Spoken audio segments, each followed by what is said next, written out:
You're listening to A Tiny Homestead, the podcast comprised entirely of conversations with homesteaders, cottage food producers, and crafters, and topics adjacent. I'm your host, Mary Lutha. A Tiny Homestead podcast is sponsored by Homegrown Collective, a free-to-use farm-to-table platform, emphasizing local connections with ability to sell online, buy, sell, trade in local garden groups, and help us grow a new food system. You can find them at homegrowncollective.org. If you're enjoying this podcast, please like, subscribe, share it with a friend, or leave a comment. Thank you. Today I'm talking with Mary at Mary Luffa. Good morning, Mary. How are you? I'm doing great. Thanks for having me. And I know why it's Mary Lufa, but we'll get to it when you tell me about what you do. Okay. You're in Oklahoma. What's the weather like in Oklahoma today? It is nice and warm today. Beautiful sunny day. I'm jealous because I live in Minnesota. It is not nice and warm. It's very nice. It's sunny and there's a light breeze and it's very pretty outside, but it's still pretty cold. I think it's probably 35, 40 degrees right now. Oh, yuck. No, thanks. But it's spring. It's coming tomorrow. They're saying we're supposed to hit 81. I'm like, great. My goodness. Thunderstorms tomorrow night for sure. Wow.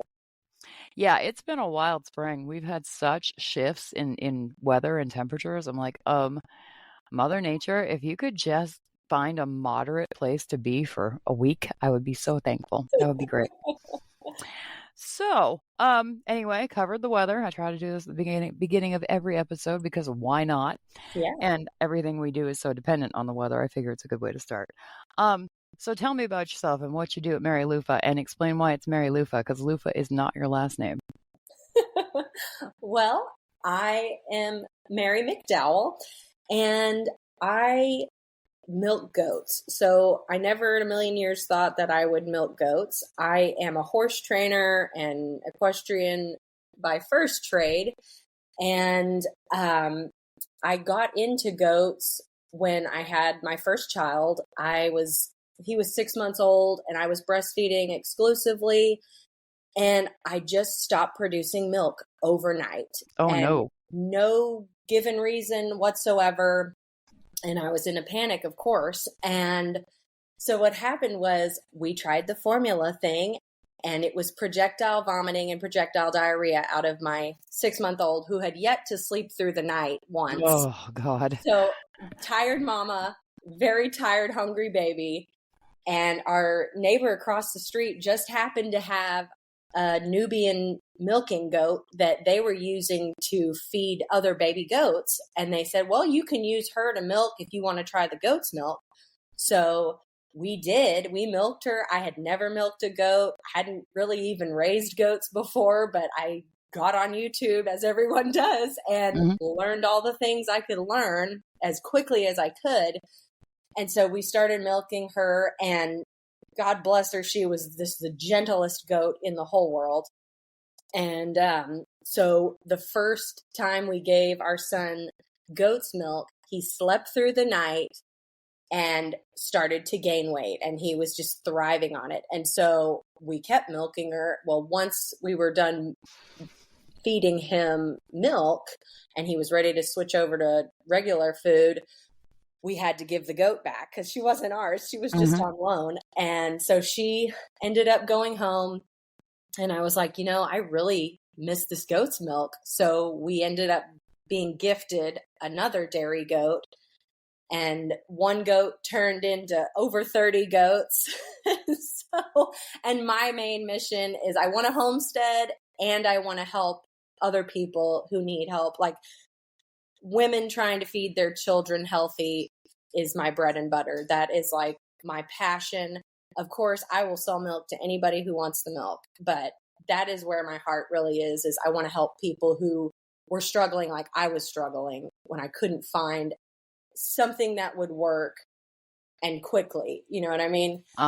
So, yeah. So the name Mary Lufa, to go to the other half of that, is of course we have the goat's milk, but we also have so much milk that there is an abundance. So we had to do something. So I started making soap and all the body butters and the lotions and all the things that you can make with goat's milk, cheese, yogurt, you name it. Well, at the time I had started growing loofahs, and I'm sure you know, but for any listeners who don't know, loofahs are basically in the gourd family, and they look like giant cucumbers while they're growing, and then they dry, and you've got this amazing cleaning tool inside.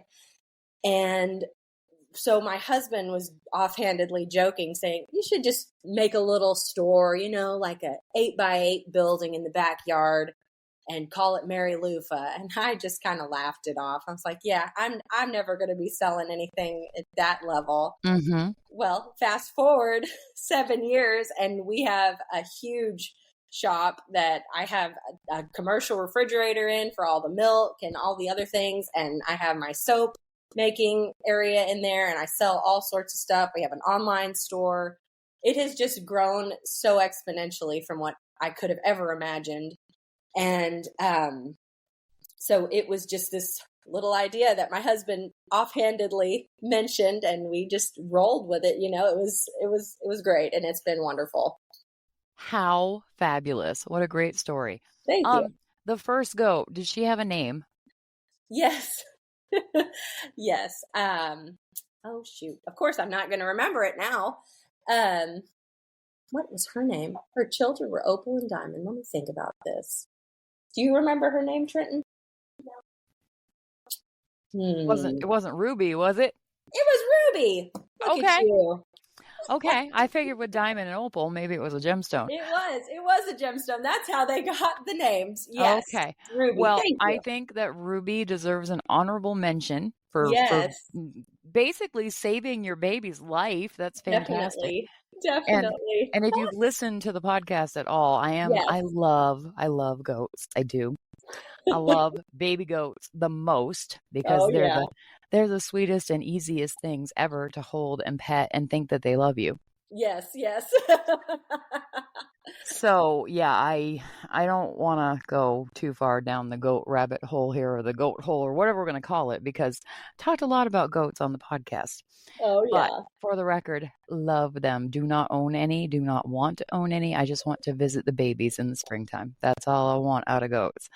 And we have friends who have goats, and I'm going to message her later today. I already messaged her once today about, are there any baby goats coming? And if the mama barn cat's doing okay, because we're going to get some kittens from her when they come. But I meant to ask her if they were going to have any goat's milk once babies come, because that's what happens. Because I do want to try making goat milk soap. We've never done it. We've done just the water and lye, not the goat milk and lye. Yes. Well, so I need to text her. It's super, super similar. I would just recommend freezing it in ice cubes because it heats up so fast you can scorch your milk very quickly. But if it's frozen, it's much easier to just dissolve your lye that way, and your milk will just thaw rapidly. And then as it's heating up. Nice. Okay, cool. All right. So I'm so jealous that you can grow loofah gourds in Oklahoma, because we don't have a long enough growing season here to grow them. We now have a greenhouse, so I'm going to ask my husband if he will try planting some in the greenhouse, because that's awesome. Because I think if we can get through October in the greenhouse with them, we might actually get some we can use. Yeah, and they're not easy to grow here. It's kind of hit or miss, but my mom has a greenhouse, so we start them as early as possible and just hope and pray that they make it through long enough. Yeah, I want to grow them, because at the farmer's market, like 3 towns north of us or northeast of us, there's a woman that makes soaps, and she actually pours the soaps around the loofah. Oh yeah. So it's basically a scrubby with soap wrapped around it. Perfect. And I love those things. I just want to be able to make some of my own. Yeah. So we're going to try it this summer. I've just got to remind my husband to pick up some seeds. And we'll see how it goes. And obviously we won't have them this year. We won't have the scrubbies this year, but we should have some next summer. That would be awesome. If it works, because it's always a crapshoot on new stuff. You never know what's going to grow and what isn't. Okay, so I was looking through people I was supposed to talk with this week, and I swear somebody had on their Facebook page these cookies that looked like the Little Debbie oatmeal cookies. Is that you, or am I thinking somebody else? That's not me. I do not bake at all. I don't know who it was. I'm so mad. I got to go find this person because evidently it wasn't somebody I was supposed to interview this week. So I got to go find the Facebook page and be like, come talk to me. And number 2, can you ship from wherever you are? Yes. She does. I know it was a her, and she does sourdough, and she makes her cookies with sourdough. Cast off. Is it cast off? Whatever it's called. Discard. Discard. Yes, not cast off. Where the hell did that come from? Discard. Yes, and she makes these beautiful looking oatmeal cookies with, like, I'm guessing it's probably cream cheese frosting in the middle or buttercream or something. And I was just drooling over this picture. I'm like, I want that in my life right now. So, okay, so you don't bake. Okay, that's cool. Do you buy baked goods from people who do bake? Yes, I do. I actually barter for milk for a lot of baked goods. And my husband, he is not a Susie homemaker by any stretch of the imagination, but he has recently decided, since he's seen enough reels of people baking easily, that he's going to put a hand at it. And he's actually not too bad, but he's so impatient. I'm not sure how long it'll last. That is so funny because you and I share the same first name. Yep. And my husband makes the most fabulous yeast breads you will ever taste. So that is really funny that your husband's like, I'm going to try baking. Crazy. But you don't live in Minnesota, so we can't be like in-person best friends. I'm so sad. That would be so fun. Yeah, it's okay. I have friends here that I actually see, and then I have all the new friends I make when I talk to people on the podcast. It's really kind of great. Yeah, that's awesome. Yep. So you have kiddos, right? Yes. How many? I have 2. Girls? I have a boy that's 7 and I have a girl that's 4. Okay. And do they love the goats too? They do. They love kidding season. They love playing with the goats. I think my daughter has definitely picked up the animal husbandry gene, and my son is definitely going towards the engineer side of things. He'll run the tractor and the excavator and all the other things. He likes the mechanical side of everything, but I don't think he wants to be a farmer. But that's all right. And yet they say that boys and girls are not different. Imagine that. Yeah. No. I have 4. My daughter is the oldest. She's 35. 3 boys after her. Youngest boy is 23. Man. And the oldest one, the girl, she was very into makeup and getting like secondhand clothes at thrift stores and then tearing them apart and putting them back together the way she wanted them to be. And she was very fashionable. Like, she would put an outfit together that she tore apart and put it back together and come downstairs from her room, and I would be like, you did that? Oh my God, how gorgeous is that? And the boys wanted to play with trucks and be outside in the dirt and help Dad grow plants in the garden. Yep. So I do think that boys and girls definitely are drawn to different things. I really do. 100%. And I don't think it's a bad thing at all. No, we need diversity. 100% we need it. Yep. So that's all I got to say on that. I don't want to get my listeners in a twist. That would not be good. Yes. So. Soapbox time. Yeah. Let's just not make people mad right now. Yes. That would not be great. Okay. So I looked at your Facebook page, not Facebook page, your website. Yeah. And your goats are gorgeous animals. My goodness. Thank you. I was looking at the whole list of pictures that you have, and I was like, I want a goat dog, because they just look like dogs to me for some reason. They act like dogs. They just jump on the car instead of in the car. Yeah, they're really pretty. And I'm a sucker for a dog. Like I used to say I didn't want a dog. I just really loved other people's dogs. When I would go to visit them, they had a dog. The dog would realize I didn't really want a dog, and it would come see me and hang out. Aww. And then I got a dog. Now we have a dog, and I love her to pieces. She's my 5th kid. Oh. And so when I think about my friend that her parents raised goats when we were growing up, and the time I spent over at their place with the baby goats and the adult goats and just hanging out with her and the goats, it was like being around dogs, but they didn't bark. And I Yes. loved it. Yes. And That is it. my whole life, I was like, I'm not in a position to get a dog as a pet. It's just not the time. And as soon as we decided to move to a place where we had land where that dog could be outside, we got a puppy. And I'm telling you, a puppy who turns into a really good, well-behaved dog is a little better than a goat sometimes. They can at least tell you when strangers are there. Oh, she's very, very good at that. She has a very, I don't have the right word. She's an excellent watchdog is what she is. What kind of dog is she? She's an Australian Shepherd. Oh, perfect. Yeah. Yeah. Yep. So it's so funny because we have friends that come visit often enough that she recognizes their vehicles. Yes. And the minute she's always laying on the back of the couch, looking out the window to make sure nothing's going on outside. Yes. And the minute they turn into the driveway, she does this bay. She sounds like a beagle. Oh. And then she barks. And I know that it's somebody that we know. But if it's not somebody that we know, she does this really deep in her chest bark. And I'm like, oh no, who's here?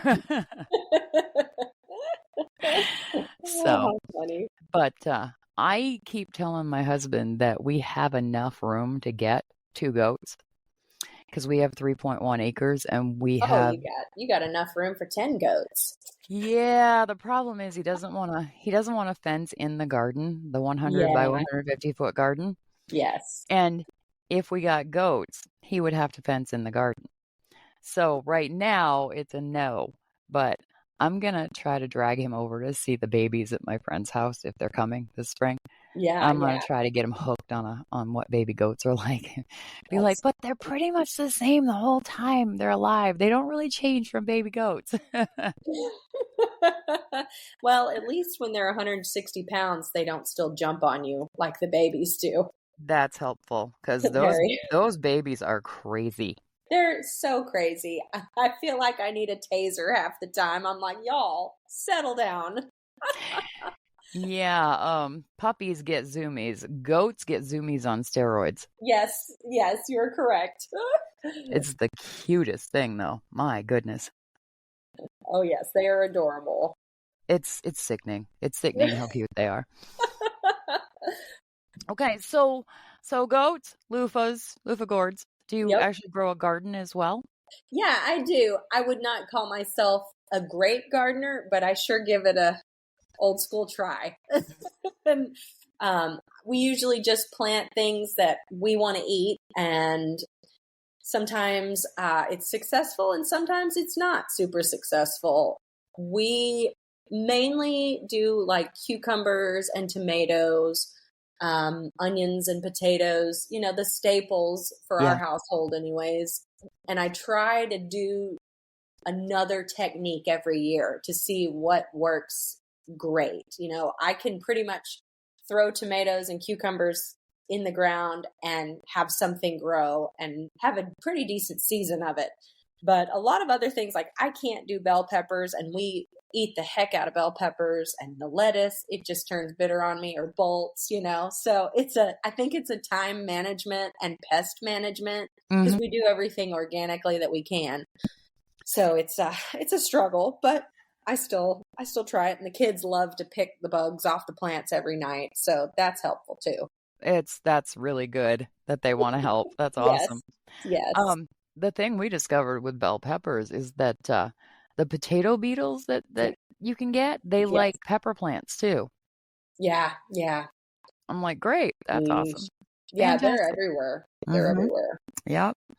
And we try really hard here with our garden to not use any pesticides, but the second summer we were here when my husband was growing potatoes, he came in and he was like, there's these little bugs all over the potato plants. And I said, did you take a picture? Because he knows if he takes a picture, I'm probably going to be able to tell him what the thing is that he's asking about. Yeah. And he said, yeah. And I said, well, show me the picture and maybe I can tell you what the bug is. And he pulls out his phone and I look and I'm like, oh, those are potato beetles. And he's like, how do we get rid of them?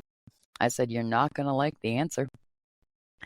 He said, "Oh no." And I said, "Yeah." I said, I will call my dad and ask him, but I think he used to use Sevens powder, and it's not a great thing, but it will take care of them right away, and it basically washes off when it rains, and then it's gone. It's not going to hurt anybody to eat the potatoes. And he was like, "Okay." So I talked to my dad, and my dad was like, "That's what I used, and it took like one application as soon as I saw the bugs, and then they were gone." He said, "It's not going to hurt anything." I'm like, "Okay." So I told my husband he used Sevens powder that one summer. We haven't had potato bugs since. Wow. So we felt really bad about doing it because we really want to grow things as organically as we can. Yeah, sure. But when you're going to lose 25 potato plants. Well, and you're going to lose them rapidly. Yeah. Yeah, they're extremely invasive. They're awful. I hate those little bugs. Yeah. Okay. Terrible. So cool that you're growing some stuff for your family to eat and for you to eat. That's great. So I want to talk about the benefits of goat's milk because I know it's really good for you to actually drink or have in cheese or ice cream or whatever. Yes. But it's also really good for your skin. Thank you, Beekman boys, for teaching me that. Beekman 1802. I don't know if you know who I'm talking about. Mm-mm. Oh, okay. Well, they're these famous guys. They're a couple, and they were on The Amazing Race, and they started a business basically on goat milk soap. Oh, okay. And it's become this big beauty industry thing. And I don't know enough about them to keep talking about them. But anyway, that's how I learned about the fact that goat milk is really good for your skin. And there are reasons for that. Do you know the reasons for that? Well, you've got all these probiotics, prebiotics, and even postbiotics in your goat's milk, which is never going to hurt your skin. Mm-hmm. And depending on what your goats are consuming, you're also getting those nutrients into your milk. So anything you add topically, not just drinking, is going to benefit the skin significantly. And the moisture content, it shoots your homemade soap through the roof if you can add the milk. I would say as far as a drinking benefit, you've got all sorts of vitamins and minerals packed in there. And I'm sure you know this, but the main difference between the goat's milk and the cow's milk is the lactose levels. So there's only about 7% less lactose in goat's milk, which doesn't sound like a whole lot, but it's obviously super significant since lactose intolerant people can generally tolerate goat's milk. Mm-hmm. And I'm not sure if scientifically that has anything to do with the skin side of things where it benefits that, but it is just an overall healthier milk to drink. And I'm all for raw cow's milk as well. But it's just a little bit easier on the stomach. And it is the third closest thing to human breast milk, second only to camel's milk. And then, of course, the breast milk. So, it's packed with nutrients and it's easily digested. And that's why you can feed goat's milk to any species and as infants. So like baby cows, I've had people feed their baby squirrels, you name it. Obviously human babies can drink it, and it's a universal feeder. Yeah, and I don't know a lot of people raising camels for camel milk. So right. I'm quite sure the goat milk is a lot more handy to come by. Absolutely. Absolutely. And the overhead for feeding the animal is way lower. We actually looked into camel farming at one point, just as just to look around, and the price to start your camel farm was in the tens of thousands just to get the animal. They're not common here in the States like they are in the Middle East or even in Australia where they're actually a nuisance. Yeah. Yeah, so they're an invasive species in some places. So yeah, it was not something we could do, but it was fun to look at anyways. Yeah, why not? I mean, absolutely. the more you know, right? Yes, exactly. And exactly. the other problem with camels that I have read about and heard about, and I keep thinking that maybe I'm wrong, is that camels tend to be a little more attitudinal than goats. Oh, very much so. Yeah, they can be quite aggressive and just finicky. Yeah, the camel spitting is not a joke. Yeah.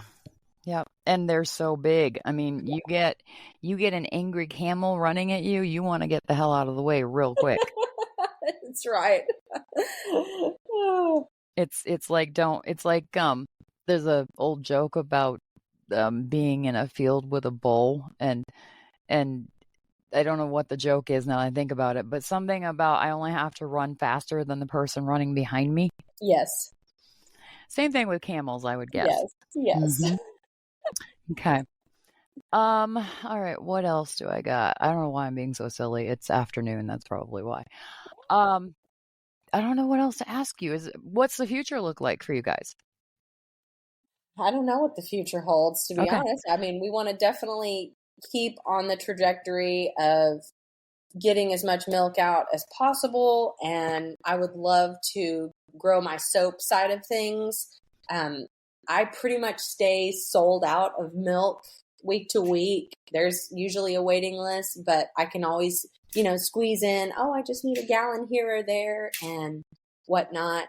But I'd love to just keep growing the soap side and body care side of things. Of the business, and we're just on 4.9 acres that we live on. And my parents, we're in Oklahoma, but my parents are from Dallas, and they just moved up here a few years ago, and they bought 80 acres across the street. So they live there, and that's where we keep like our male goats so that the milk doesn't start to smell like bucks in the fall. And I can just kind of rotate, and I can rotate the does over there when they're done milking and they have a chance to just kind of rest, and the pastures here can rest and things like that. And it's just a new set of scenery. I think it's good for everybody mentally after a long season of milking. Yeah. That's phenomenal that your parents moved in right across the street. That's great. Yeah, it was a God thing for sure. Yeah, absolutely. So when you make your goat milk soap, do you use like essential oils or what to make them smell good? So I use essential oils, and I do use manufactured fragrances from big name suppliers for soap making. And then I, of course, have a line of unscented for sure. And I do a line of natural colored soaps and some that have like the manufactured micas and pigments and things like that. But I try and be a little bit diverse with as much of it as I can. If you want to be hyper crunchy, I've got a bar for you. If you're not on the crunchy train as much, I've got a bar for you too. Nice. It's so much fun to have that freedom to experiment with all of it. Yes, absolutely. We screwed up. I can't remember if it was last summer or the summer before, but we got some pumpkin spice scented fragrance oil for our soaps. And I swear to you, the two kinds we got, I read the stuff, the information before we ordered it. And I swear I thought that it was skin safe. Not so much. So I literally am sitting in my bedroom where my desk is, and we have a soap drying rack up on the bump out. And it's got one batch of one kind and one batch of the other, the pumpkin spice scented stuff. Yeah. And they have sat there since we made them because we don't know what to do with them. They smell good, but the only thing you really use them for is hand washing. I wouldn't recommend you use it on your body skin, Right. So that was a mistake. Luckily, we only made one batch of each, and and the bottles have sat in the cupboard since we bought it. But you ought to make pumpkin spice candles. Oh, we do. Oh, good. Okay. We do. We're gonna make some of those again this summer for this fall. Yes. For presents and stuff. But I was so bummed. I was like, those aren't skin safe. After my husband had made the soap and it was sitting doing the saponification process. And he said, "Excuse me?" And I said, "Look, it says it on the bottle." And he's like, "How did you miss that?" I said, "I have no idea." He says, "Well," he says, "can we use it for candles or wax melts?" And I was like, "Yes." He said, "Okay, good." He said, "Because that was like that could have been an expensive mistake." I wonder if you like grated the soap down into a wax melt, if it would still put off the scent. Oh, I'm sure it would. We could Might be a probably fun do that. experiment. See, Yeah. you've got nothing to lose. No, they're just sitting here looking like, regular old soap bars. And I'm like, we can't do anything with those. Yeah. So, Oh, gotta figure it out. But yeah, I'm sure. I'm quite sure that if we just cut it into little blocks and put it in a wax melter, it would probably do the same thing. yeah, It would melt. probably over time for sure. And it would be the cleanest wax melting container ever. That's right. So, yeah. But that's part of the joy of this lifestyle. You try things and sometimes it goes really well. And other times you make a mistake and you're like, "What? How can I make that no longer a mistake? How can I turn it into something else?"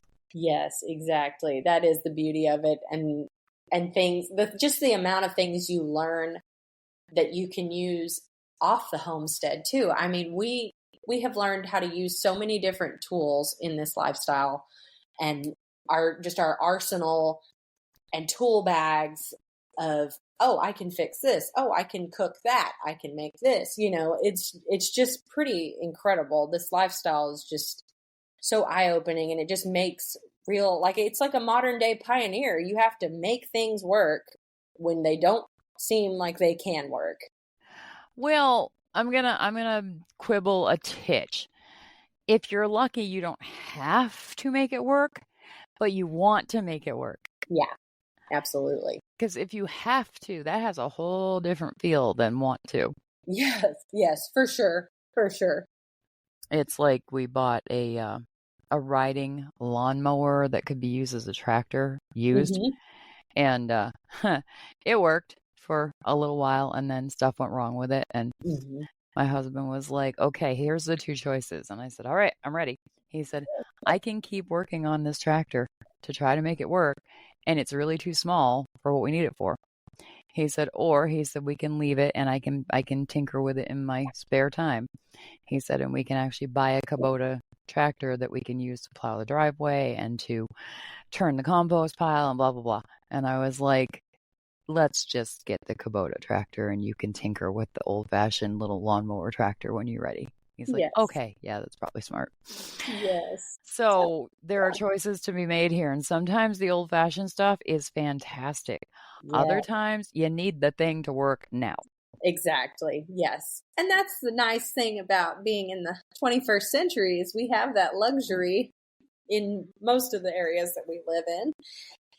And so it can be well, let's put this one to the back burner and go to something that's going to get it done.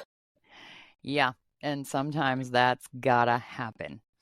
If it isn't a gotta happen now thing, you can screw around with stuff and be creative and ingenious, and it works sometimes.